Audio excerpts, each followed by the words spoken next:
अंग्रेजों के भारत आने की बात करें तो उन्होंने 16वीं शताब्दी में ही भारत में दस्तक दे दी थी।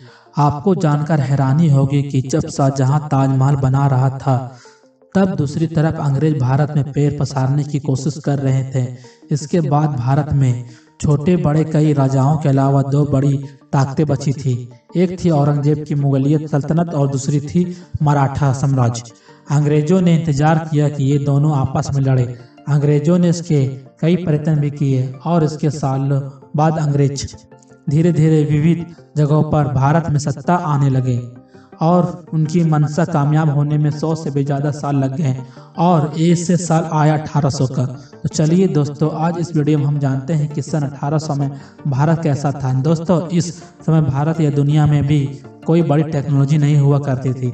हमारे यहाँ अधिकांश लोग धोती और गमछा पहना करते थे और बहुत अमीर लोग कुर्ता पहन लिया करते थे। बाद में अंग्रेजों की शर्ट पर टी शर्ट को भी कुर्ता ही कहा जाने लगा। आज भी अगर आप उत्तर प्रदेश या पश्चिम बंगाल में जाए तो कुछ वरिष्ठ लोग शर्ट और टी शर्ट को कुर्ता ही कहते हैं। उस समय ज्यादातर जगहों पर भीड़ भाड़ नहीं हुआ करती थी। पूरे भारत में करीब 16 करोड़ ही लोग थे और यहाँ पर पूरा भारत यानी कि अखंड भारत, जो भारत पाकिस्तान, बांग्लादेश, बर्मा और अफगानिस्तान से मिलकर बना था, यानी कि आज के इन 5 देशों के विस्तार में सिर्फ 16 करोड़ लोग ही रहा करते थे। उस समय भारत में बहुत ज़्यादा प्रोफेशनल नहीं हुआ करते थे। अधिकांश लोग तो किसान ही हुआ करते थे जो पूरा दिन खेती बाड़ी और पशुपालन करते थे और शाम को अपने घरों में आकर भजन कीर्तन और सत्संग किया करते थे और रात में जल्दी जल्दी सो जाते थे और सुबह फिर से जल्दी जल्दी उठ जाते थे। यही भारत के ज़्यादातर लोगों का नित्य कर्म हुआ करता था। तब लाइट नहीं थी, इसलिए शाम को भजन या ईश्वर पूजन करने में बाधा ना आए, इसलिए दिए जलाए जाते थे।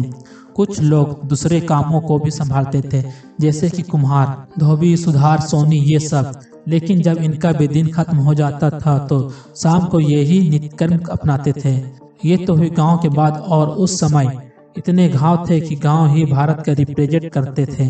शहर बहुत कम हुआ करते थे और शहरों की बात करें तो ज्यादातर लोग मिलों में मजदूरी या काम किया करते थे। उस समय लोगों का काम बहुत मेहनत काम हुआ करता था, क्योंकि उस समय ना तो बिजली थी और ना ही आज की कोई आधुनिक टेक्नोलॉजी।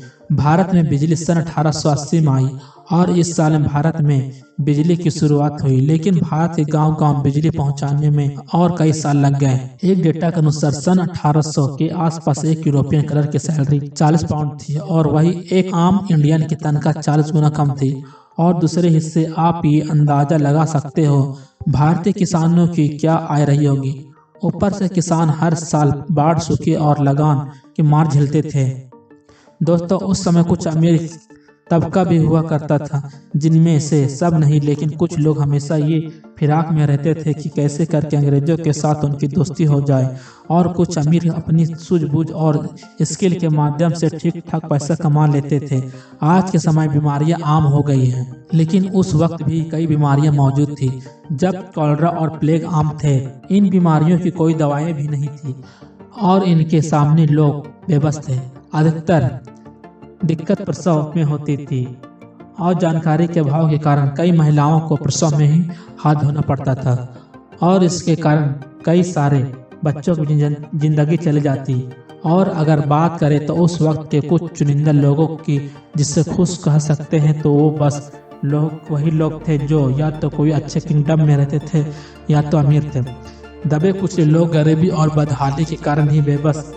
एजुकेशन की बात करें तो उस वक्त 10% से भी कम भारतीय पुरुष पढ़े लिखे थे और 1% से भी कम महिलाएं, और इनमें से ज्यादातर आंकड़ा शहरों का ही है।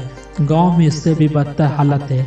हालांकि ऐसा नहीं था कि वो ना पढ़े लिखे लोग स्किल नहीं थे, वो लोग स्किल भी थे, अपने कई कामों माहिर भी थे, लेकिन कम पढ़े लिखे होने के कारण लगान जैसी चीजों में डील नहीं कर सकते थे।